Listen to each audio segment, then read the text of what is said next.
لما لقيت الدخل قليل والمصاريف كلها على النوتة، قلت اسرح على الغيط واجيل وانسى همومي تحت التوت. انا برجان في الفكر شويه، تيجي منين وتروح على فين، لمحت عيني على الزراعيه رتبه كبيره معاها.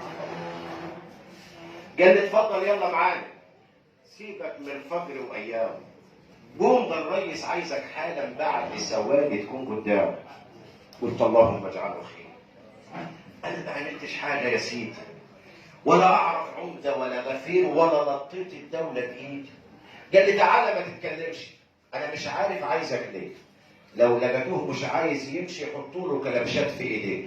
قلت له لحظه الم حاجاتي، وعشان امشي معاكم كويس سيبني دقيقه اقول لمراتي لو عشتونا انا عند الريس.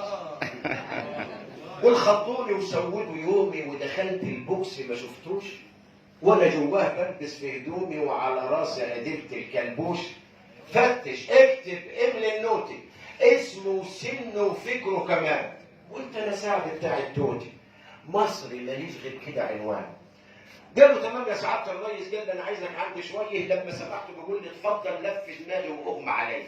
حسيت ان وزاره الصحه جايبين غاز بكمامه ووصل. قلت شيلوها بتكتم نفسي، انا اللي بفوق لو شميت بصل. بعد ما فقت الريس قال لي سيب الشعر ده همه كتير، انا فكرت اشوف لك شغله بدل القعده، هتبقى وزير. وهتبقى وزير للماليه وتحسن دخل الغلبان، والخزنه تفضل مفتاحها وتراعي عدد السكان. لما لقيت الخلق كتير وفوق النص رجال اعمال، رحت مشكل لجنه بحث وقلت هاتوا لي اصحاب المال اللي في ايده ال 100 مليون لازم يدفع منهم 10. والاعلام في التلفزيون والخطه انذاعت في النشر، واللي يجادل ولا يهدد لازم يدفع لو بالجوه. فات شهرين ولقيتني مسدد كل ديوننا بره وجوه. عشت عليه. وصف الدخل اوديه فين؟ لما الدول العظمى انهارت كله بينظر للقرشين واللي كتب خططها هبار.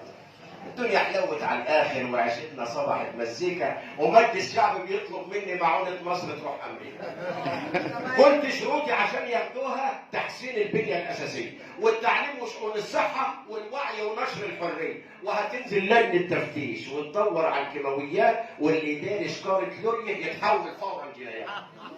انا لسه بقضي المعونات لشعوب الدنيا المكبوته، كان جاري طالب غنمات دهسوني وانا تحت التوتي، وصحيت من نومي مانيش عارف في وزارتي ولا ترجيت، اتاريني من الظهر بعافر وانا نايم اصلا في الغيب. الله يا حاج سعد.